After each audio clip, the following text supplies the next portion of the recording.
김민주는 40을 훌쩍 넘긴 나이에도 불구하고 여전히 단정한 모습을 유지하고 있었다. 창밖으로 보이는 서울의 회색빛 빌딩 숲은 그의 삶처럼 무미건조하고 정형화된 것처럼 보였다. 그는 넥타이를 살짝 고쳐매며 깊은 한숨을 내쉬었다. 지난 세월을 되돌아보면 특별할 것 없는 평범한 인생이었다. 하지만 그 평범함 속에 숨겨진 균열을 그때는 알지 못했다. 모든 것이 무너지기 시작한 것은 다름 아닌 가장 믿었던 사람의 손에 의해서였다.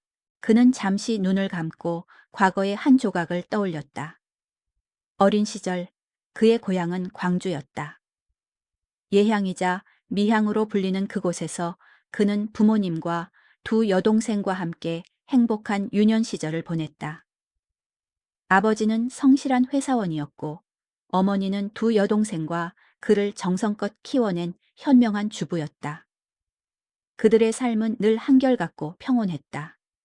아침에 일찍 일어나 출근 준비를 하고 저녁에는 온 가족이 모여 앉아 식사를 하는 그런 소박한 일상이 반복되었다. 민준아, 동이 트기 전에 가야 차가 안 막힌다. 새벽 5시. 아버지는 늘 그를 깨웠다. 잠이 덜 깬 그는 투덜거리며 옷을 입었다. 잠시 후 그는 두 여동생과 함께 아버지의 채 몸을 실었다. 부모님의 유일한 탈선이자 계획에 없던 행동이 바로 이른 새벽 떠나는 여행이었다. 아버지는 늘 철저하게 계획을 세우는 사람이었지만 여행만큼은 달랐다. 차에 타서 눈을 감고 잠시 잠이 들었다가 눈을 뜨면 전혀 예상치 못한 낯선 풍경이 펼쳐지곤 했다. 여기 어디예요, 아버지? 푸하하, 눈 떴냐? 여기가 바로 송정역 근처란다. 배고프지? 저기 가면 우리 가족이 자주 가는 떡갈비 집이 있단다. 그는 아버지의 말을 듣고 차창 밖을 내다보았다. 희미한 새벽 공기 속에 풍겨오는 숯불 향과 달콤한 고기 냄새. 차에서 내리자 따뜻한 떡갈비 냄새가 코를 간지럽혔다. 숯불에 구운 떡갈비는 입에서 살살 녹았고 함께 나온 갖가지 반찬들은 그야말로 진수성찬이었다. 서울에서는 볼 수 없었던 푸짐한 상차림에 그는 매번 감탄했다. 부모님은 그에게 단순히 여행지를 보여주는 것을 넘어 그 지역의 정서와 문화를 몸소 느끼게 해주고 싶었던 것이다. 한 번은 새벽에 일어나 눈을 떴을 때 그의 눈앞에 펼쳐진 것은 끝없이 펼쳐진 바다였다. 새벽 안개가 자욱한 해변에는 갈매기 소리만이 들렸다. 그는 바닷가를 뛰어다니는 여동생들을 바라보며 문득 부모님께 감사함을 느꼈다. 삶의 고단함 속에서도 이렇게 소중한 추억을 만들어주는 부모님의 사랑을 그는 그제야 깨달았다. 부모님은 그에게 성실함을 가르쳤고 그는 그 가르침을 따라 무난한 학창 시절을 보냈다. 대학을 졸업하고 취업에 성공한 그는 여느 평범한 직장인과 다르지 않았다. 그러던 그의 인생의 작은 파장이 일기 시작한 것은 30대 초반이었다. 친한 친구의 소개로 나간 술자리에서 그는 이지은을 만났다. 안녕. 나는 김민준이라고 해. 안녕하세요. 이지은이에요. 첫 만남이었다. 하지만 그는 지은을 보는 순간 세상이 멈춘 것 같은 기분을 느꼈다. 지은의 미소는 너무나 순수했고 깊은 눈은 그의 마음을 흔들었다. 그녀는 화려하게 예쁜 얼굴은 아니었지만 맑고 깨끗한 인상을 풍겼다. 대화를 나눌수록 그녀의 순수한 마음씨에 그는 점점 더 빠져들었다. 하지만 지은은 쉽게 마음을 열지 않았다. 그는 여러 차례 그녀에게 고백했지만 번번이 거절당했다. 그럼에도 그는 포기할 수 없었다. 그는 지은의 집 앞에서 밤을 새우기도 하고 매일 아침 그녀의 회사 앞으로 찾아가 커피를 건네기도 했다. 그의 진심이 통했는지 지은은 마침내 그의 마음을 받아주었다. 그렇게 꿈에 그리던 이상형과 그는 연애를 시작했다. 그녀의 고향은 그가 어린 시절을 보냈던 광주였다. 성인이 된 후 온 가족이 서울로 올라와 살게 되었다고 했다. 그래서인지 그는 지은과 광주로 여행을 떠나는 것을 좋아했다. 그곳의 푸근한 인심과 맛있는 음식, 그리고 지은의 고향 이야기가 어우러져 그들의 사랑은 더욱 깊어졌다. 그는 지은과 함께했던 광주의 모든 순간을 소중히 여겼다. 2년 반의 연애 끝에 그는 지은에게 프러포즈를 했고 양가 부모님의 축복 속에 그들은 부부가 되었다. 특히 장인과 장모님은 그를 친아들처럼 아껴주었다. 그는 장인어른과 야구를 함께 보러 가고 장모님과 함께 맛집을 찾아다니는 등 처가 식구들과도 완벽한 조화를 이루었다. 민준아, 여기 울산 북구에 가면 유명한 떡갈비 집이 있단다. 이종범 선수도 자주 오는 곳인데 이번 주말에 같이 가보지 않겠나? 장인어른의 제안에 그는 기꺼이 따랐다. 울산까지 먼 길을 달려가 먹은 떡갈비는 광주에서 먹었던 것만큼이나 맛있었다. 장인어른은 늘 새로운 맛집을 찾아다니는 것을 즐기셨다. 그는 그런 장인어른의 모습에서 자신의 아버지의 모습을 보았다. 두 사람은 야구팀이 달라 매년 야구 시즌이 되면 치열한 응원전을 펼치곤 했지만 그것마저도 그들에게는 소중한 추억이었다. 결혼 후 그들은 행복한 신혼생활을 보냈다. 이듬해 아들 하나를 얻었고 그들의 행복은 더욱 커졌다. 아내는 얼굴만큼이나 마음씨도 고왔다. 그의 부모님은 늘 아들을 향해 복받았다는 말을 입에 달고 살았다. 아내는 늘 단정했고 주변 사람들에게 칭찬을 받는 사람이었다. 지난번에 같이 외식했을 때 엄마 친구가 우리 며느리 보고 어쩜 저렇게 예쁘냐면서 칭찬을 얼마나 했는지 몰라. 내 어깨가 다 으쓱하더라니까. 그런 아내가 그토록 혐오했던 것이 바로 불륜이었다. 드라마에서 불륜 장면이라도 나오면 그녀는 몸서리를 치며 분노했다. 어휴, 세상에 어떻게 저런 사람이 있을 수가 있어? 결혼했으면 의리를 지켜야지. 난 저런 사람 보면 정말 이해가 안 가. 그녀의 진심 어린 말에 그는 확신했다. 적어도 아내가 다른 남자에게 한눈 파는 일은 절대 없을 것이라고. 평생을 믿고 의지할 수 있는 사람이라고. 그런 착각 속에 그들의 결혼 생활은 평생 행복할 것만 같았다. 하지만 행복은 영원하지 않았다. 결혼 9년 차에 접어들자 그들의 관계에도 권태가 찾아왔다. 애틋했던 감정은 무뎌지고 그들은 각자의 일에 바쁜 일상을 보냈다. 아내는 피아노 학원을 운영하며 성인 출장 레슨까지 시작했다. 그는 그런 아내가 안쓰러워 보였다. 더 능력 있는 남자를 만났다면 이렇게 고생하지 않았을 텐데 하는 생각에 그는 미안함을 느꼈다. 그는 아내를 위해 야식을 준비하고 그녀를 기다리기도 했다. 그러나 아내의 반응은 예상 밖이었다. 뭐야, 당신 아직도 안 잤어? 내일 출근하려면 일찍 자야지. 이 시간에 김치전은 무슨, 나 안 먹어. 그녀는 점점 차가워졌고 그의 노력은 외면당했다. 그는 그저 아내가 피곤해서 그런 것이라 생각했다. 그녀는 그를 피하는 대신 친구들을 만나는 횟수를 늘렸다. 그는 아내가 밖에서 스트레스를 풀 수 있다면 그것으로 다행이라고 생각했다. 그들의 관계를 더욱 악화시킨 것은 아내의 오빠 이도현이었다. 그는 민준보다 1살 어렸지만 지은의 오빠라는 이유로 존대를 받았다. 그러나 그는 늘 민준을 무시하고 깔보았다. 자네 정도 나이 되면 고급 세단은 몰아야 하는 거 아닌가? 연봉도 얼마 안 된다며? 더 노력해야지.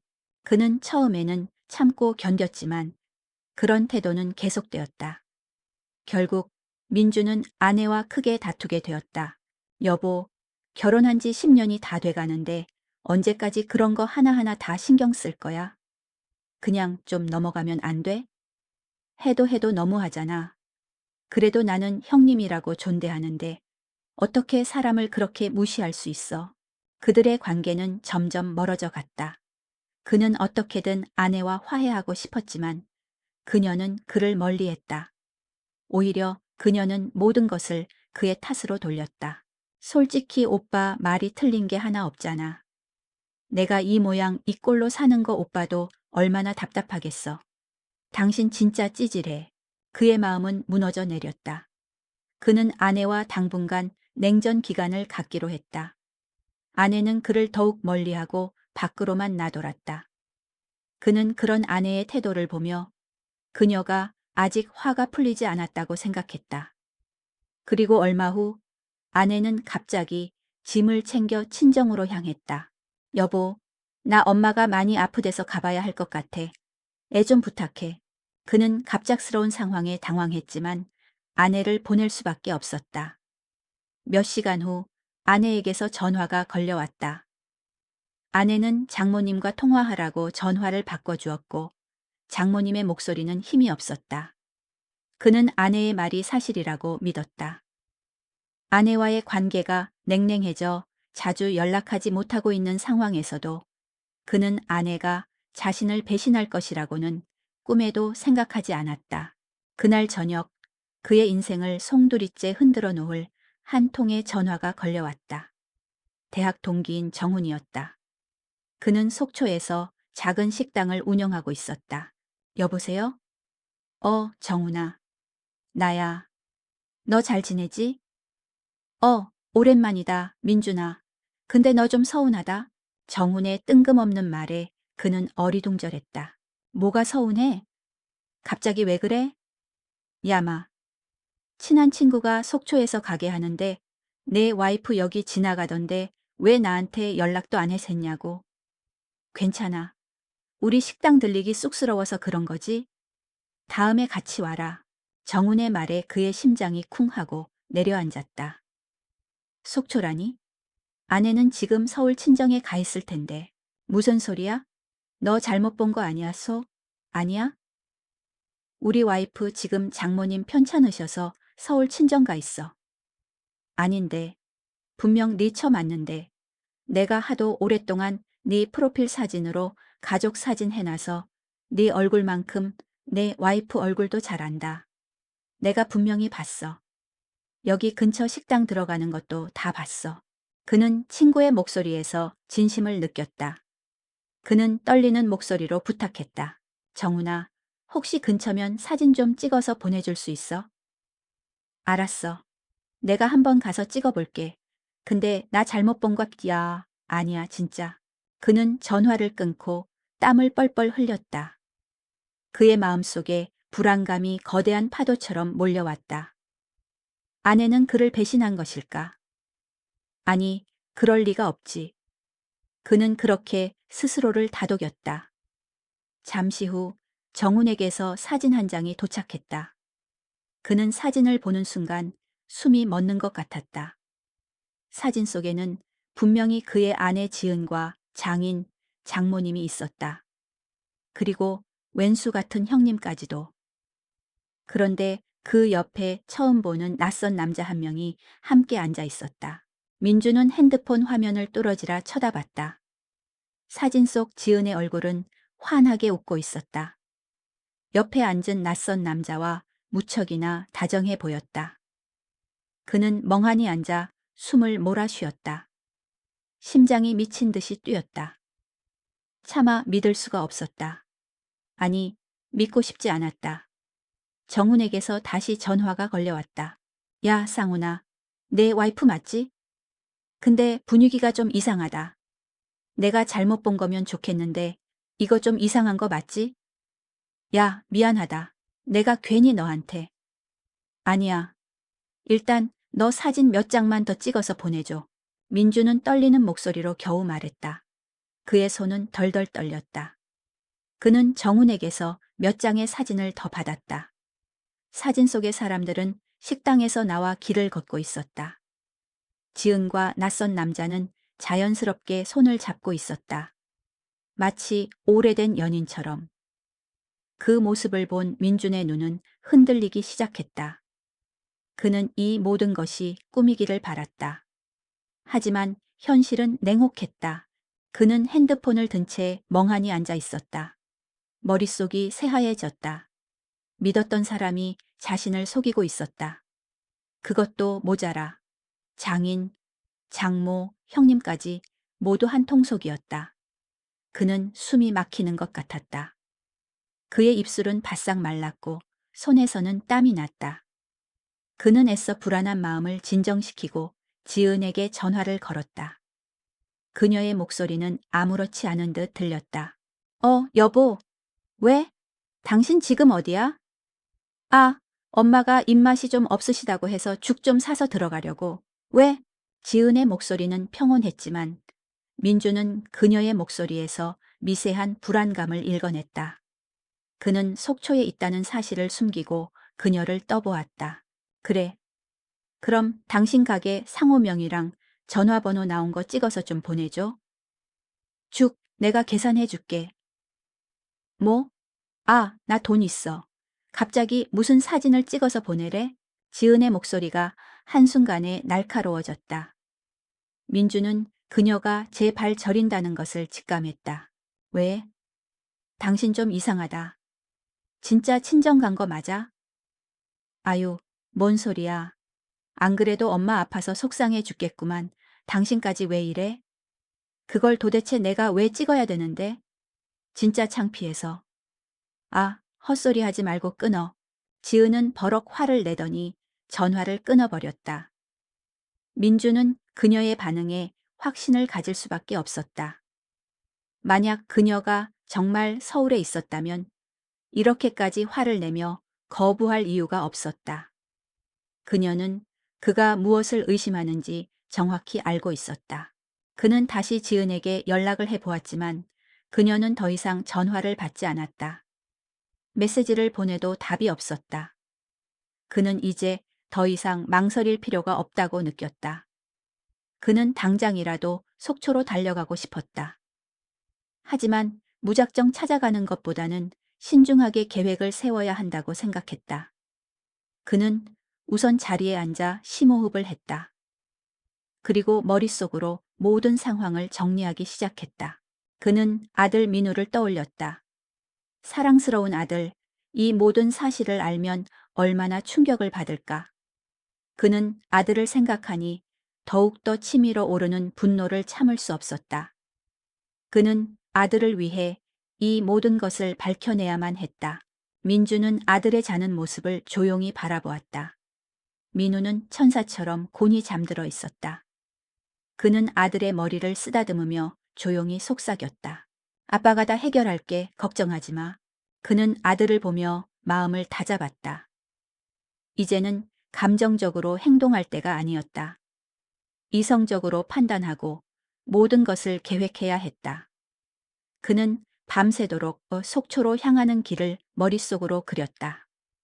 그는 아내가 머물고 있는 호텔의 위치를 파악하고 그곳으로 향하는 가장 빠른 경로를 찾았다. 다음 날 아침 민주는 아들이 잠든 것을 확인하고 조용히 집을 나섰다. 그는 아들에게 잠시 외출한다고 쪽지를 남겼다. 그의 마음은 무거웠다.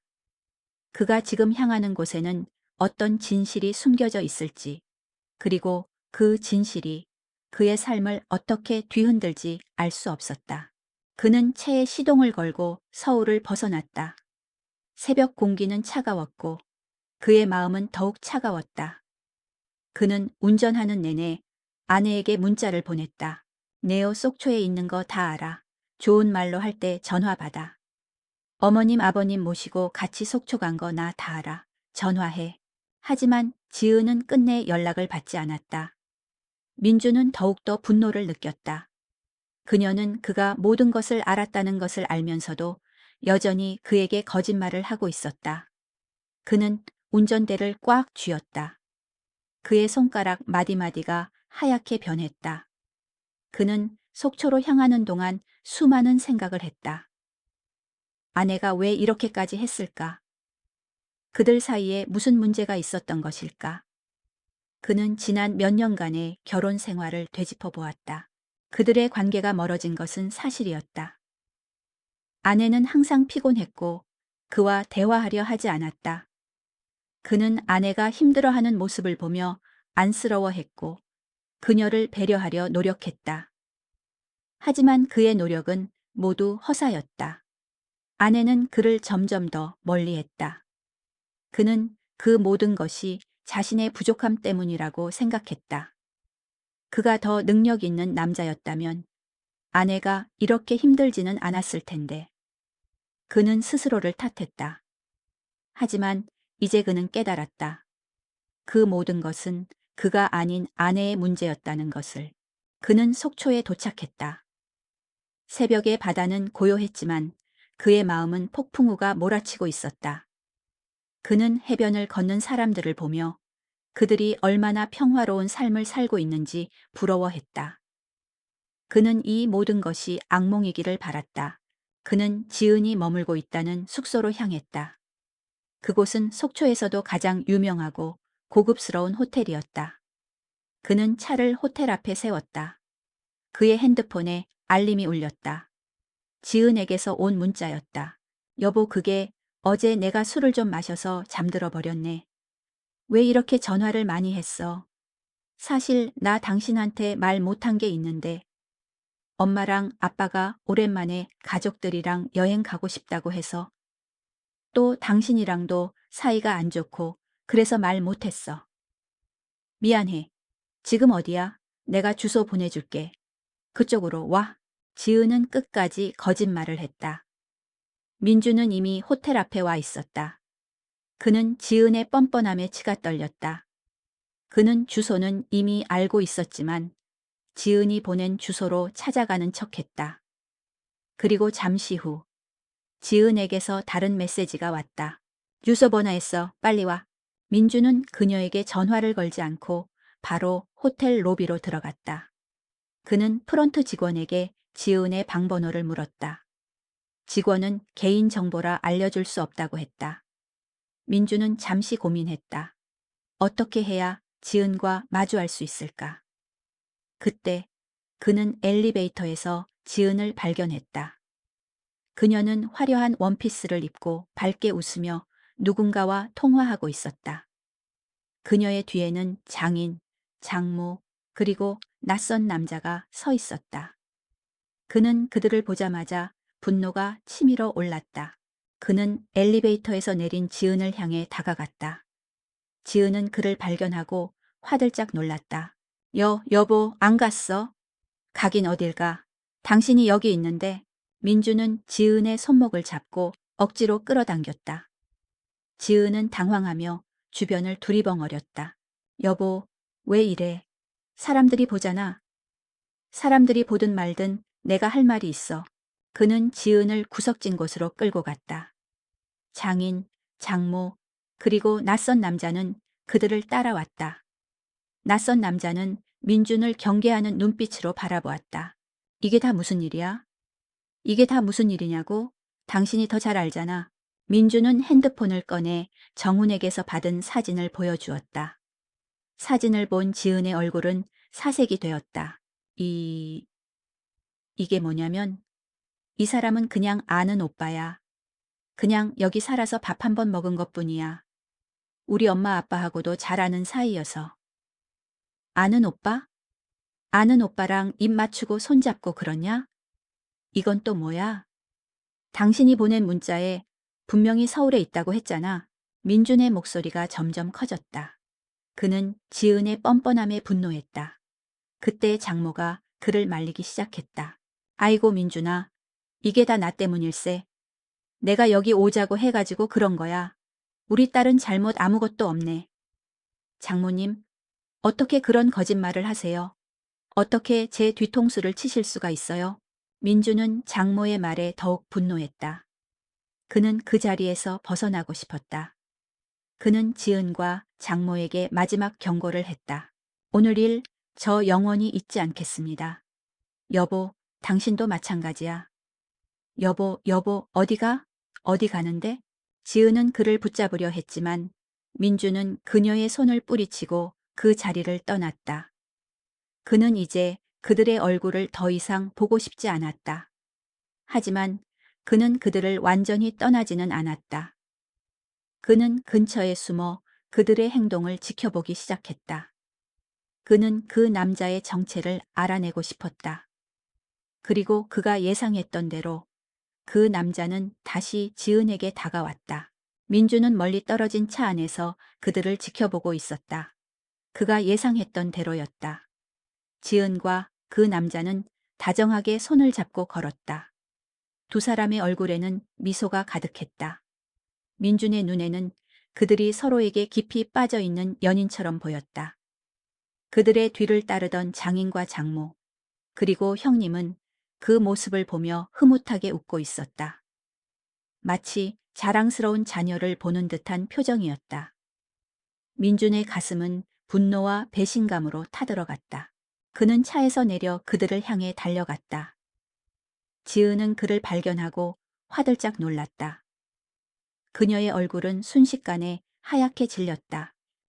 여보, 안 갔어? 너 나는 오빠랑 입 맞추고 손잡고 그러냐? 아니, 그게 아니라, 민주는 더 이상 듣고 싶지 않았다.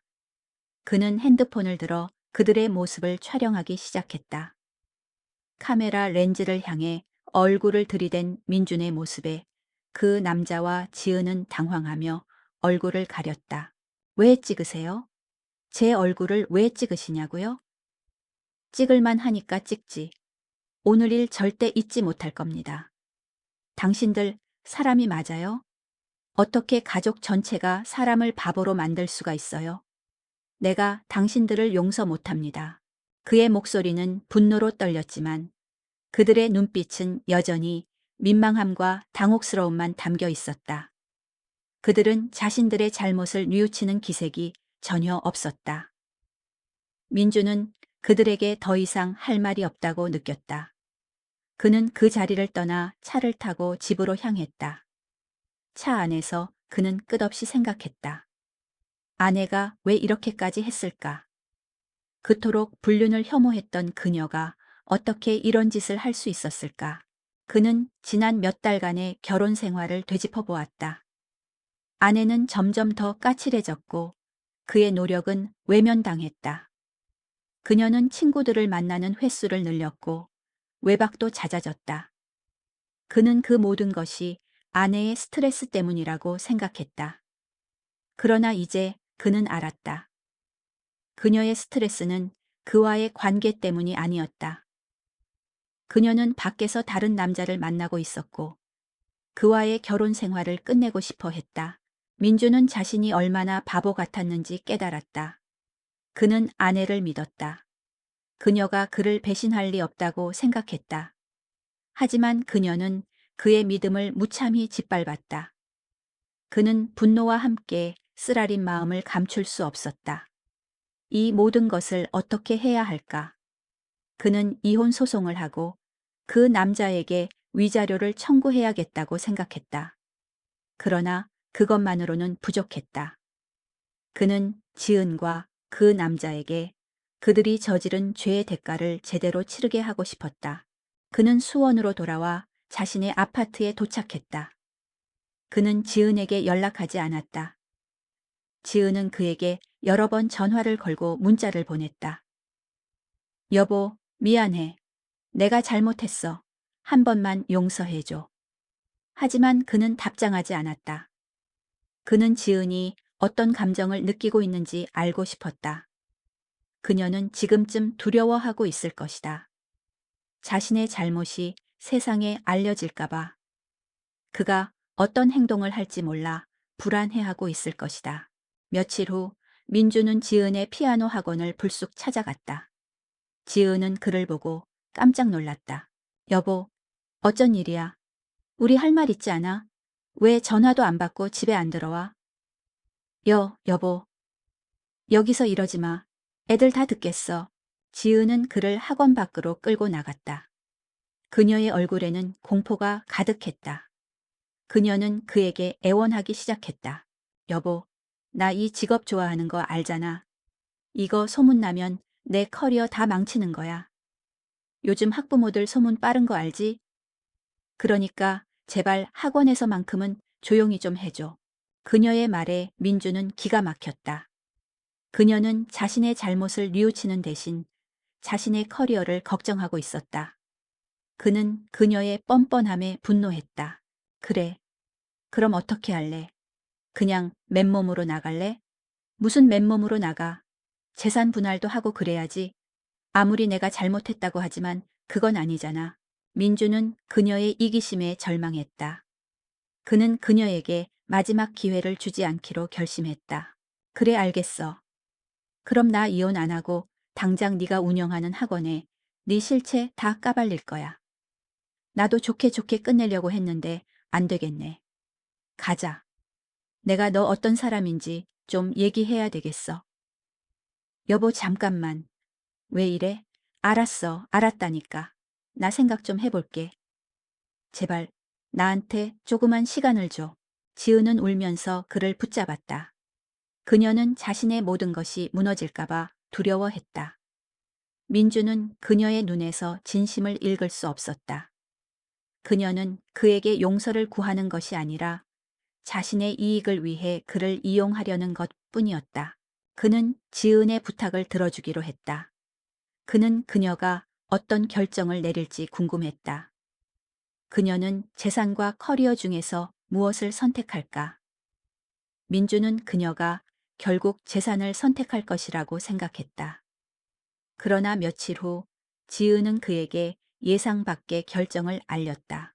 그녀는 모든 것을 포기하고 이혼하겠다고 했다. 아이도 재산도 모두 포기하고 맨몸으로 나가겠다고 했다. 민주는 놀랐다. 그녀의 결정은 그가 예상했던 것과 달랐다. 그는 그녀가 왜 이런 결정을 내렸는지 궁금했다. 그 사람한테 돈이 많으니까. 당신은 내가 왜 그렇게 흔들렸는지 평생 죽었다 깨어나도 모를 거야. 진짜 대단들하다. 어떻게 엄마라는 사람이 그렇게 쉽게 애를 포기하냐. 지은은 그에게 그 남자가 돈이 많다고 말했다. 그는 그 남자가 지은에게 무엇을 약속했는지 궁금했다. 지은의 얼굴에는 다시 자신감이 넘쳤다. 그녀는 그 남자와 함께라면 새로운 인생을 시작할 수 있다고 믿었다. 내가 이럴 줄은 몰랐는데 하도 찌질하고 궁상 맞은 사람이랑 살아서 그런가? 돈 많은 재벌 남잔데 사랑받다 보니까 그게 참 인생이다 싶더라고. 당신은 그냥 깔끔하게 끝내자. 알았지? 그녀는 그의 마음을 짓밟았다.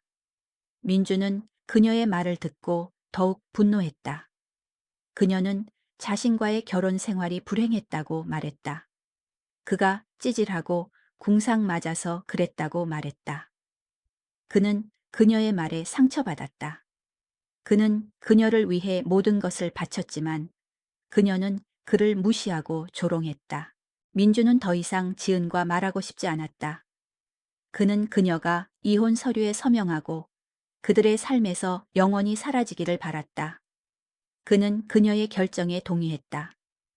그녀가 모든 것을 포기하고 떠나겠다고 했으니 그로서는 더 이상 할 말이 없었다. 그래, 여기 서류에 사인이나 해. 민주는 이혼 서류를 내밀었다. 지은은 망설이지 않고 서명했다. 그녀의 얼굴에는 미련이라고는 찾아볼 수 없었다. 그녀는 그와의 결혼 생활을 하루빨리 끝내고 싶어 했다. 민주는 그녀의 차가운 모습에 다시 한번 실망했다. 그녀는 그와 아이를 버리고 떠나는 것에 대해 아무런 죄책감도 느끼지 않는 것 같았다. 그래 뭐, 나야 새 인생 시작하면 되니까. 그 사람 진짜 돈도 잘 벌고 능력 좋고 성격도 얼마나 좋은지 몰라. 엄마랑 아버지 모시고 그 좋은 속초 투어 다 그 사람이 예약해 준 거라니까. 지은은 그 남자에게 받은 선물들을 자랑했다. 그녀는 그 남자가 자신에게 얼마나 잘해주는지, 그리고 그 남자가 얼마나 능력 있는 사람인지 계속해서 말했다. 민주는 그녀의 말에 아무런 반응도 하지 않았다. 그는 그녀가 얼마나 어리석은지 알고 있었다. 그녀는 그 남자의 달콤한 말과 값비싼 선물에 속고 있었다. 민주는 지은의 눈을 똑바로 쳐다보았다. 나중에 내 발목 잡을 생각하지 말고 그냥 깔끔하게 끝내자. 알았지? 두말하는 거 없기야? 지은은 당당하게 말했다. 민주는 그녀의 자신감에 놀랐다. 그녀는 자신이 모든 것을 통제하고 있다고 생각했다. 하지만 그녀는 몰랐다. 그녀가 지금 걷고 있는 길이 어떤 길인지, 그녀가 지금 믿고 있는 남자가 어떤 사람인지. 민주는 그녀에게 아무 말도 하지 않고 이혼 서류를 챙겨 일어섰다. 그는 그녀에게 복수를 시작할 준비가 되어 있었다. 그는 그녀가 꿈꾸는 행복이 얼마나 허망한 것인지 직접 보여줄 생각이었다. 그는 그 남자의 정체를 알고 있었다. 그 남자는 잘 나가는 금융사업가가 아니었다. 그는 서민들의 피를 빨아먹는 사채업자였다. 지은의 결정은 민준에게 큰 충격을 주었지만 동시에 그의 분노를 가라앉히는 계기가 되기도 했다. 그녀의 어리석음이 너무나도 명백했기 때문이었다. 그는 그녀가 맨몸으로 나가겠다고 선언한 것이 그저 객기나 절박함 때문이 아니라는 것을 직감했다. 그녀의 자신감은 바로 그 남자, 상간남에게서 비롯된 것이었다. 지은은 그 남자가 그녀의 모든 것을 책임져 줄 것이라고 믿어 의심치 않았다. 민주는 그녀의 그런 확신이 어디에서 왔는지 알아내기 위해 곧바로 그 남자의 배경을 조사하기 시작했다. 그는 사설 탐정을 고용해 그 남자의 모든 것을 파헤치도록 했다. 그 남자의 이름은 박재혁. 명함에 적힌 대로 그는 금융사업을 하는 것처럼 보였다. 그러나 탐정은 며칠 만에 충격적인 사실을 밝혀냈다. 박재혁은 번지르르한 명함과는 달리 실상은 서민들의 피를 빨아먹는 악랄한 사채업자였다. 그는 어마어마한 고금리로 사람들에게 돈을 빌려주고 빚을 갚지 못하면 온갖 협박과 폭력을 일삼는 사람이었다. 민주는 그 사실을 알고 온몸에 소름이 돋았다. 지은은 겉으로 보이는 화려함에 속아 넘어가 그 남자의 본질을 전혀 보지 못했다. 값비싼 외제차와 명품 시계, 고급 정장이 그를 성공한 사업가처럼 보이게 했을 뿐이었다. 지은의 눈에는 그 모든 것이 곧 자신의 것이 될 것처럼 보였을 것이다.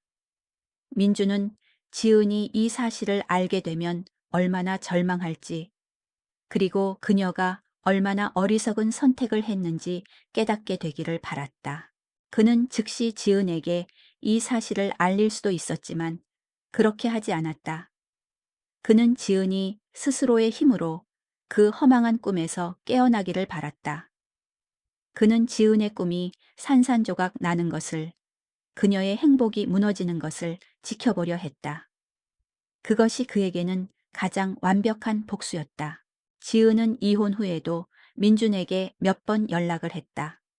그녀는 자신의 결정이 옳았음을 증명이라도 하려는 듯 박재혁과 함께하는 행복한 일상을 자랑했다.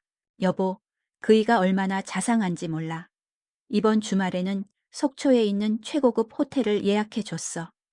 당신과는 상상도 할 수 없는 곳이지. 민주는 그녀의 말을 듣고도 아무런 반응을 보이지 않았다. 그는 그저 묵묵히 그녀의 말을 들었다. 그는 그녀의 행복이 얼마나 허상에 불과한지 알고 있었기 때문에 그녀의 자랑이 전혀 부럽지 않았다. 오히려 그녀가 스스로 얼마나 깊은 수렁으로 걸어 들어가고 있는지 알지 못하는 모습이 안타까울 뿐이었다. 이혼 후 지은은 박재혁과 함께 살림을 차렸다. 그녀는 모든 것이 계획대로 흘러가고 있다고 믿었다. 박재혁은 여전히 그녀에게 잘해주는 것처럼 보였고 지은은 그의 부와 능력에 감탄했다. 하지만 행복은 오래가지 않았다. 박재혁은 시간이 지날수록 본색을 드러내기 시작했다. 그는 지은에게 선물을 사주는 대신 돈을 요구하기 시작했다. 처음에는 사업 자금이라며 소액을 빌려달라고 했지만 금액은 점점 커져갔다. 지은은 그 남자의 말을 철석같이 믿고 자신이 운영하던 피아노 학원까지 정리해 돈을 마련했다. 민주는 이 모든 상황을 멀리서 지켜보고 있었다. 그는 지은의 피아노 학원이 문을 닫았다는 소식을 들었을 때 그녀의 어리석음에 혀를 내둘렀다. 그녀는 자신의 모든 것을 그 남자에게 바쳤다. 그녀는 그 남자가 그녀를 영원히 사랑하고 책임져 줄 것이라고 믿었다. 하지만 박재혁은 지은에게 결혼을 약속하는 대신 그녀를 멀리하기 시작했다. 그는 그녀의 전화도 잘 받지 않았고 만나는 횟수도 줄었다. 지은은 불안해지기 시작했다. 그녀는 박재혁에게 따지기 시작했지만 그는 오히려 그녀에게 화를 냈다. 네가 뭔데 내 일에 참견이야. 우리가 결혼이라도 한 사이야. 그의 말에 지은은 충격을 받았다. 그녀는 그 남자가 그녀를 사랑한다고 믿었다. 하지만 그는 그녀를 그저 가볍게 만나는 수많은 여자 중 한 명으로 취급하고 있었다. 지은은 절망했다. 그녀는 그 남자를 잃을까봐 두려워했다. 그녀는 그에게 집착하기 시작했고 그들의 관계는 급속도로 나빠졌다. 박재혁은 그녀를 폭행하기까지 했다. 지은은 모든 것을 잃었다. 사랑, 돈, 그리고 자존심까지. 그녀는 민준에게로 돌아가고 싶었다. 그녀는 그와의 결혼 생활이 얼마나 소중했는지, 그가 얼마나 자신을 아껴주었는지 그제야 깨달았다. 그녀는 밤마다 민준에게 전화를 걸고 문자를 보냈다. 여보 나야. 나 다 망했어. 내 인생 다 망했다고. 그 자식 돈 잘 버는 것도 아니고 여자도 한둘이 아니었어. 내가 결혼하자고 하니까 그때부터 아주 돌변해서 나한테 손도 댔다니까. 민주는 그녀의 전화를 받고 아무런 감정도 느끼지 못했다. 그는 그녀의 울음소리를 듣고도 동정심이 생기지 않았다. 그는 그녀가 자초한 일이라고 생각했다. 그녀는 그에게 모든 것을 빼앗아갔다. 그녀는 그와 아이를 버리고 떠났다. 이제 와서 그에게 다시 돌아오겠다니. 그는 그녀의 뻔뻔함에 치가 떨렸다. 그걸 왜 나한테 얘기해? 난 이제 너랑 상관없는 사람이야. 그러던가 말든가. 그건 네가 스스로 선택한 거 아니야. 민주는 차갑게 말했다. 지은은 계속해서 울면서 그에게 사과했다. 미안해. 정말 미안해. 내가 정말 미쳤었나 봐. 내가 갑자기 한순간에 어디 정신을 놓았었나 봐. 정말 미안해. 민주는 그녀의 사과에 코웃음을 쳤다. 야, 양심 있으면 눈 감기 전까진 연락조차 하지 말았어야지. 네가 가족을 다 버렸으면서 이제 와서 미안해? 그 인생 네가 선택한 거야. 그러니 나한테 이러지 말고 네가 알아서 책임져. 민주는 그녀의 전화를 끊어버렸다. 그는 더 이상 그녀의 목소리를 듣고 싶지 않았다. 그는 그녀가 얼마나 비참한 상황에 처해 있는지 직접 눈으로 보고 싶었다. 그는 박재혁을 경찰에 신고했다. 사채업자 박재혁은 곧 경찰 조사를 받게 되었다. 그는 불법 사채뿐만 아니라 사기, 폭행 등 여러 가지 죄목으로 기소되었다. 지은은 모든 사실이 밝혀지고 나서야 비로소 자신이 얼마나 큰 실수를 저질렀는지 깨달았다. 그녀는 민준을 찾아와 무릎을 꿇고 애원했다. 여보, 여보, 내가 정말 잘못했어. 나 다시 안 그럴게. 나 원래 당신밖에 없었던 거 당신도 알잖아. 나 우리 아들도 너무 보고 싶어. 우리 다시 시작하자. 민주는 그녀를 외면했다. 그는 그녀가 한 짓을 용서할 수 없었다. 그녀는 그와 아이를 버리고 돈을 쫓아 떠났다. 이제 와서 다시 돌아오겠다니.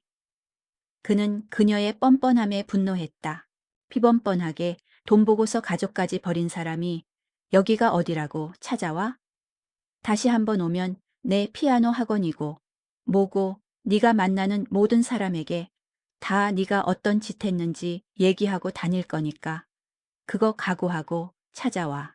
민준의 단호한 말에 지은은 울면서 돌아갔다. 그는 그녀의 눈물을 보고도 아무런 동정심을 느끼지 못했다. 그녀는 자신이 뿌린 씨앗을 스스로 거두어야 했다. 민주는 지은의 뻔뻔한 모습을 보며 자신이 내린 결정이 옳았음을 다시 한번 확신했다. 그녀는 진정으로 후회하는 것이 아니었다. 단지 자신이 예상했던 결과가 나오지 않자 다시 예전의 삶으로 돌아가고 싶어 하는 것뿐이었다. 그녀에게는 민준이나 아이, 가정이란 존재가 그저 자신의 행복을 위한 도구에 불과했다. 그는 더 이상 그녀에게 미련을 두지 않기로 결심했다. 며칠 후 민주는 지은에게서 전화를 받았다. 그녀는 울면서 애원했다. 여보, 나야. 나 다 망했어. 내 인생 다 망했다고. 그 자식 돈 잘 버는 것도 아니고 여자도 한둘이 아니었어. 내가 결혼하자고 하니까 그때부터 아주 돌변해서 나한테 손도 댔다니까. 민주는 그녀의 울음소리를 듣고도 아무런 감정이 들지 않았다. 그는 차갑게 말했다. 그걸 왜 나한테 얘기해? 난 이제 너랑 상관없는 사람이야. 그러던가 말든가. 그건 네가 스스로 선택한 거 아니야? 지은은 계속해서 울면서 그에게 사과했다. 미안해. 정말 미안해. 내가 정말 미쳤었나 봐. 내가 갑자기 한순간에 어디 정신을 놓았었나 봐. 정말 미안해. 민주는 그녀의 사과에 코웃음을 쳤다. 야, 양심 있으면 눈 감기 전까진 연락조차 하지 말았어야지. 네가 가족을 다 버렸으면서 이제 와서 미안해? 그 인생 네가 선택한 거야. 그러니 나한테 이러지 말고 네가 알아서 책임져. 그는 그녀의 전화를 끊어버렸다. 그는 더 이상 그녀의 목소리를 듣고 싶지 않았다. 그는 그녀가 얼마나 비참한 상황에 처해 있는지 직접 눈으로 보고 싶었다. 그는 박재혁을 경찰에 신고했다. 사채업자 박재혁은 곧 경찰 조사를 받게 되었다. 그는 불법 사채뿐만 아니라 사기, 폭행 등 여러 가지 죄목으로 기소되었다. 지은은 모든 사실이 밝혀지고 나서야 비로소 자신이 얼마나 큰 실수를 저질렀는지 깨달았다. 그녀는 민준을 찾아와 무릎을 꿇고 애원했다. 여보, 여보, 내가 정말 잘못했어. 나 다시 안 그럴게. 나 원래 당신밖에 없었던 거 당신도 알잖아. 나 우리 아들도 너무 보고 싶어. 우리 다시 시작하자. 민주는 그녀를 외면했다. 그는 그녀가 한 짓을 용서할 수 없었다. 그녀는 그와 아이를 버리고 돈을 쫓아 떠났다. 이제 와서 다시 돌아오겠다니. 그는 그녀의 뻔뻔함에 분노했다. 이 뻔뻔하게 돈 보고서 가족까지 버린 사람이 여기가 어디라고 찾아와? 다시 한번 오면 내 피아노 학원이고 뭐고 네가 만나는 모든 사람에게 다 네가 어떤 짓 했는지 얘기하고 다닐 거니까 그거 각오하고 찾아와. 민준의 단호한 말에 지은은 울면서 돌아갔다. 그는 그녀의 눈물을 보고도 아무런 동정심을 느끼지 못했다. 그녀는 자신이 뿌린 씨앗을 스스로 거두어야 했다. 그녀의 불행은 여기서 끝이 아니었다. 민주는 지은의 피아노 학원이 제대로 운영되지 못하고 있다는 소식을 들었다. 그녀가 그토록 소중히 여겼던 커리어는 그녀의 불륜 사실이 알려지면서 한순간에 무너졌다. 학부모들은 자녀들을 다른 학원으로 옮겼고 지은은 수입이 끊겨 힘든 시간을 보냈다. 며칠 후 민주는 장인 장모에게서도 연락을 받았다. 그들 역시 모든 것을 알게 된 후 그에게 용서를 빌었다. 박서방, 내가 자네한테 정말 미안하네. 우리 딸이 엇나가면 부모로서 내가 잘 잡아줬어야 하는 건데 정말 미안하네. 내가 이렇게 싹싹 빌겠네. 제발 우리 딸이랑 좀 재결합하면 안 되겠는가? 민주는 그들의 뻔뻔함에 치가 떨렸다. 그들은 지은의 불륜을 알면서도 묵인했다. 그들은 지은이 돈 많은 남자와 결혼하면 자신들의 삶도 풍요로워질 것이라 생각했다. 그런 그들이 이제 와서 그에게 용서를 빌다니. 민주는 그들을 용서할 수 없었다. 어디서 뻔뻔하게 장모님이라고 하십니까? 제가 분명 그때 말했죠. 오늘 일 저 절대 안 잊어버릴 거라고. 저 눈 감는 그날까지 절대로 못 잊어버릴 겁니다. 제 뒤통수 제대로 쳤던 아내라는 사람뿐 아니라 장인, 장모님이라는 사람까지 평생을 저주하면서 살 거라고요. 그러니 재결합은 꿈도 꾸지 마세요. 민주는 단호하게 말했다. 그는 그들에게 전화도 하지 말라고 경고했다. 그들은 민준의 단호한 태도에 아무 말도 하지 못하고 전화를 끊었다. 민준은 그들의 번호를 모두 차단했다. 그는 이제 그들과 엮이고 싶지 않았다. 민준은 지은과 모든 것을 끊었다. 그는 혼자서 아들을 키우기 시작했다. 처음에는 힘들었다. 아들의 엄마 없는 삶이 안쓰러웠고 그는 죄책감에 시달렸다. 그는 술에 의지하며 힘든 시간을 보냈다. 그러나 어느 날 밤 그는 잠든 아들의 얼굴을 보며 문득 정신을 차렸다. 아빠가 왜 이래? 아들한테는 나밖에 없는데. 그는 술을 끊고 운동을 시작했다. 그는 자신을 망가뜨리는 대신 자신을 더 강하게 만들기로 결심했다. 그는 아들을 위해 그리고 자신을 위해 열심히 살았다. 시간이 지나면서 그는 점차 안정을 되찾았다. 그의 부모님도 그를 돕기 위해 자주 찾아왔다. 그들의 따뜻한 보살핌 덕분에 그는 다시 일상으로 돌아올 수 있었다. 민주는 이제 상처가 아물어 가고 있다고 느꼈다. 그는 더 이상 과거에 얽매이지 않았다. 그는 아들과 함께 행복한 미래를 꿈꾸기 시작했다. 그는 이 모든 일을 겪으면서 삶의 진정한 의미를 깨달았다. 돈이나 명예보다 더 중요한 것은 사랑과 믿음, 그리고 가족이라는 것을. 그는 자신의 이야기를 글로 쓰기로 결심했다. 그의 이야기가 다른 사람들에게 작은 희망이라도 줄 수 있기를 바라면서 민주는 지은이 홀로 이혼 서류에 서명하고 떠나자마자 그녀가 언급했던 상간남 박재혁에 대한 조사를 시작했다. 그는 이 모든 것이 돈과 관련되어 있다는 것을 직감했다. 지은이 굳이 재산 분할과 양육권까지 포기하면서까지 이혼을 감행한 배경에는 분명히 그 남자의 재력이 있었을 것이라 판단했다. 민주는 평소 친분이 있는 사설 탐정을 찾아갔다. 탐정은 민준의 의뢰를 받고 며칠 만에 박재혁의 모든 정보를 캐내왔다. 사장님, 이거 좀 보시죠. 이 사람 명함에 금융사업가라고 되어 있는데 실상은 사채업자입니다. 그것도 아주 악질적인 사채업자요. 서민들한테 돈 빌려주고 터무니없는 이자를 요구하는 아주 못된 놈입니다. 탐정의 말에 민주는 소름이 돋았다. 명함에 적힌 번지르르한 금융 컨설팅이라는 문구 뒤에는 가난한 사람들의 피와 눈물을 빨아먹는 추악한 진실이 숨겨져 있었다. 그는 박재혁이 자랑했던 값비싼 외제차와 명품 시계, 그리고 고급 정장이 모두 그런 방식으로 벌어들인 돈이라는 것을 깨달았다. 지은과 그녀의 가족들이 그저 겉모습에 속아 넘어간 것이었다. 민주는 이 사실을 알고도 지은에게 알리지 않았다. 그는 그녀가 스스로의 힘으로 그 허망한 꿈에서 깨어나기를 바랐다. 그것이 그에게는 가장 완벽하고 잔인한 복수였다. 그는 지은이 달콤한 꿈에 취해 있을 때 그녀의 행복이 무너지는 것을 지켜보려 했다. 지은은 이혼 후에도 민준에게 몇 번 연락을 했다. 그녀는 자신의 선택이 옳았음을 증명이라도 하려는 듯 박재혁과 함께하는 행복한 일상을 자랑했다. 여보, 그이가 얼마나 자상한지 몰라. 이번 주말에는 속초에 있는 최고급 호텔을 예약해줬어. 당신과는 상상도 할 수 없는 곳이지. 민주는 그녀의 말을 듣고도 아무런 반응도 보이지 않았다. 그는 그저 묵묵히 그녀의 말을 들었다. 그는 그녀의 행복이 얼마나 허상에 불과한지 알고 있었기 때문에 그녀의 자랑이 전혀 부럽지 않았다.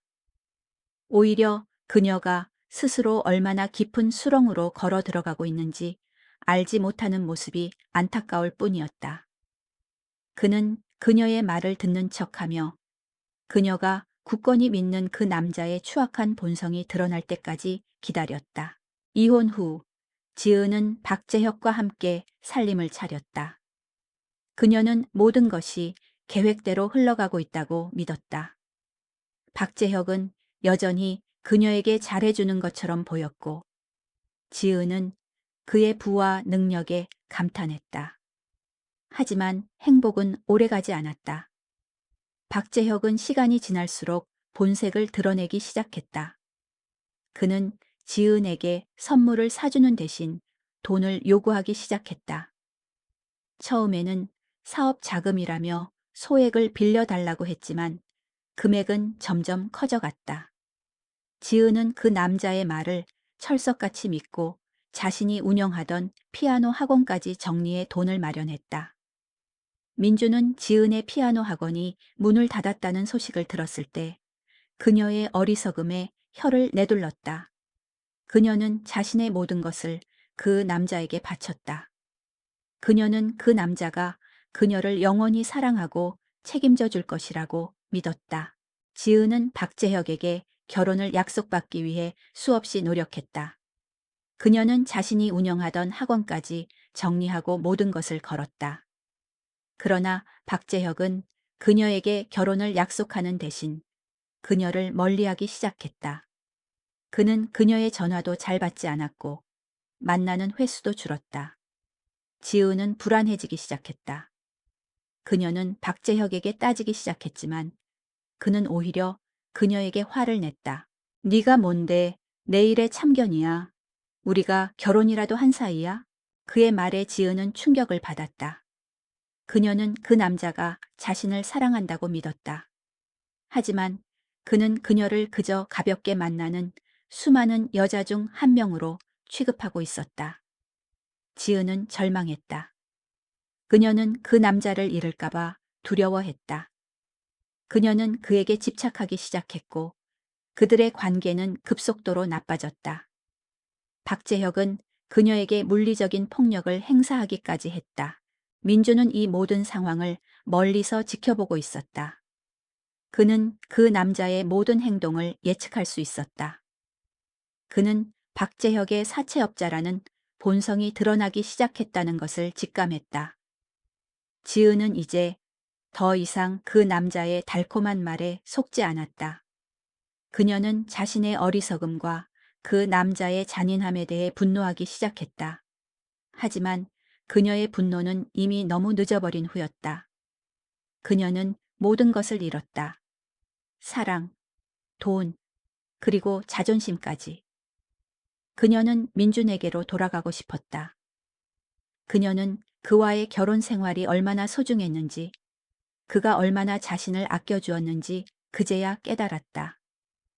그녀는 밤마다 민준에게 전화를 걸고 문자를 보냈다.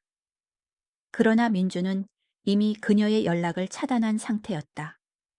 그는 지은이 자신의 잘못을 깨달을 때까지, 그녀의 절망이 깊어질 때까지 기다렸다. 3달이 지났다. 민주는 지은의 소식을 더 이상 알려고 하지 않았다. 그는 아들과 함께 새로운 삶에 적응하기 위해 노력했다. 그러나 지은은 달랐다. 그녀는 자신의 삶이 예상했던 방향과 완전히 다른 곳으로 흘러가고 있음을 깨달았다. 박재혁은 더 이상 그녀에게 다정하지 않았다. 그는 그녀에게 선물을 사주는 대신 그녀의 돈을 요구하기 시작했다. 그리고 그의 본색은 더욱 추악하게 드러났다. 그날도 지은은 박재혁과 크게 다투고 있었다. 박재혁은 사업 자금이라며 지은에게 빌려간 돈을 갚으라는 말에 오히려 화를 냈다. 네가 뭔데 내일의 참견이야. 우리가 결혼이라도 한 사이야? 내가 너한테 뭘 잘못했다고 자꾸 돈 얘기야? 너 내가 우습게 보여? 박재혁의 차가운 말에 지은은 충격을 받았다. 그는 더 이상 그녀를 사랑하는 눈빛으로 바라보지 않았다. 그의 눈빛에는 오직 경멸과 짜증만이 담겨 있었다. 지은은 그의 변한 모습에 불안감을 느꼈다. 그리고 그녀의 불안감은 현실이 되었다. 박재혁은 지은에게 손찌검을 하기 시작했다. 처음에는 가벼운 폭행이었지만 시간이 지날수록 폭력의 수위는 높아졌다. 지은은 자신이 속았다는 것을 깨달았다. 그녀는 박재혁이 자신을 사랑하는 것이 아니라 그저 가볍게 만나는 수많은 여자 중 한 명으로 취급하고 있다는 것을 알게 되었다. 그녀는 모든 것을 잃었다. 그녀가 그토록 소중히 여겼던 피아노 학원은 문을 닫았고 그녀의 수입은 끊겼다. 그녀는 박재혁에게 모든 것을 바쳤지만 그는 그녀에게 배신과 폭력을 돌려주었다. 지은은 절망했다. 그녀는 그날 밤 민준에게 전화를 걸었다. 민준은 그녀의 전화를 받지 않았다. 그녀는 몇 번이고 다시 전화를 걸었지만 민준은 끝내 받지 않았다. 지은은 그의 핸드폰에 문자를 남겼다. 여보, 나야. 나 다 망했어. 내 인생 다 망했다고. 그 자식 돈 잘 버는 것도 아니고 여자도 한둘이 아니었어. 내가 결혼하자고 하니까 그때부터 아주 돌변해서 나한테 손도 댔다니까. 지은은 계속해서 문자를 보냈다. 그녀는 민준에게 자신의 비참한 상황을 알리고 싶었다. 그녀는 그가 자신을 불쌍하게 여겨주기를 바랐다. 그녀는 그가 다시 자신을 받아주기를 간절히 바랐다. 민준은 그녀의 문자를 확인했다. 그는 지은이 자신의 잘못을 깨달았음을 알 수 있었다. 그러나 그는 아무런 동정심도 느끼지 않았다. 그는 그녀가 자초한 일이라고 생각했다. 그녀는 그와 아이를 버리고 떠났다. 이제 와서 그에게 다시 돌아오겠다니. 그는 그녀의 뻔뻔함에 치가 떨렸다. 그는 지은에게 답장하지 않았다. 그는 그녀가 얼마나 비참한 상황에 처해 있는지 직접 눈으로 보고 싶었다. 그는 박재혁을 경찰에 신고했다. 사채업자 박재혁은 곧 경찰 조사를 받게 되었다. 그는 불법 사채뿐만 아니라 사기, 폭행 등 여러 가지 죄목으로 기소되었다. 지은은 모든 사실이 밝혀지고 나서야 비로소 자신이 얼마나 큰 실수를 저질렀는지 깨달았다. 그녀는 민준을 찾아와 무릎을 꿇고 애원했다. 여보, 여보, 내가 정말 잘못했어. 나 다시 안 그럴게. 나 원래 당신밖에 없었던 거 당신도 알잖아. 나 우리 아들도 너무 보고 싶어. 우리 다시 시작하자. 민주는 그녀를 외면했다. 그는 그녀가 한 짓을 용서할 수 없었다. 그녀는 그와 아이를 버리고 돈을 쫓아 떠났다. 이제 와서 다시 돌아오겠다니. 그는 그녀의 뻔뻔함에 분노했다. 뻔뻔하게 돈 보고서 가족까지 버린 사람이 여기가 어디라고 찾아와? 다시 한번 오면 네 피아노 학원이고 뭐고 네가 만나는 모든 사람에게 다 네가 어떤 짓 했는지 얘기하고 다닐 거니까 그거 각오하고 찾아와. 민준의 단호한 말에 지은은 울면서 돌아갔다. 그는 그녀의 눈물을 보고도 아무런 동정심을 느끼지 못했다. 그녀는 자신이 뿌린 씨앗을 스스로 거두어야 했다. 그녀의 불행은 여기서 끝이 아니었다. 민주는 지은의 피아노 학원이 제대로 운영되지 못하고 있다는 소식을 들었다. 그녀가 그토록 소중히 여겼던 커리어는 그녀의 불륜 사실이 알려지면서 한순간에 무너졌다. 학부모들은 자녀들을 다른 학원으로 옮겼고 지은은 수입이 끊겨 힘든 시간을 보냈다. 며칠 후 민주는 장인 장모에게서도 연락을 받았다. 그들 역시 모든 것을 알게 된 후 그에게 용서를 빌었다. 박서방, 내가 자네한테 정말 미안하네. 우리 딸이 엇나가면 부모로서 내가 잘 잡아줬어야 하는 건데 정말 미안하네. 내가 이렇게 싹싹 빌겠네. 제발 우리 딸이랑 좀 재결합하면 안 되겠는가? 민주는 그들의 뻔뻔함에 치가 떨렸다. 그들은 지은의 불륜을 알면서도 묵인했다. 그들은 지은이 돈 많은 남자와 결혼하면 자신들의 삶도 풍요로워질 것이라 생각했다. 그런 그들이 이제 와서 그에게 용서를 빌다니. 민주는 그들을 용서할 수 없었다. 어디서 뻔뻔하게 장모님이라고 하십니까? 제가 분명 그때 말했죠. 오늘 일 저 절대 안 잊어버릴 거라고. 저 눈 감는 그날까지 절대로 못 잊어버릴 겁니다. 제 뒤통수 제대로 쳤던 아내라는 사람뿐 아니라 장인, 장모님이라는 사람까지 평생을 저주하면서 살 거라고요. 그러니 재결합은 꿈도 꾸지 마세요. 민주는 단호하게 말했다. 그는 그들에게 전화도 하지 말라고 경고했다. 그들은 민준의 단호한 태도에 아무 말도 하지 못하고 전화를 끊었다. 민주는 그들의 번호를 모두 차단했다. 그는 이제 그들과 엮이고 싶지 않았다. 민주는 지은과 모든 것을 끊었다. 그는 혼자서 아들을 키우기 시작했다. 처음에는 힘들었다.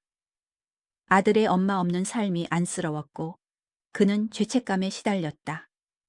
그는 술에 의지하며 힘든 시간을 보냈다. 그러나 어느 날 밤, 그는 잠든 아들의 얼굴을 보며 문득 정신을 차렸다. 아빠가 왜 이래? 아들한테는 나밖에 없는데. 그는 술을 끊고 운동을 시작했다. 그는 자신을 망가뜨리는 대신 자신을 더 강하게 만들기로 결심했다.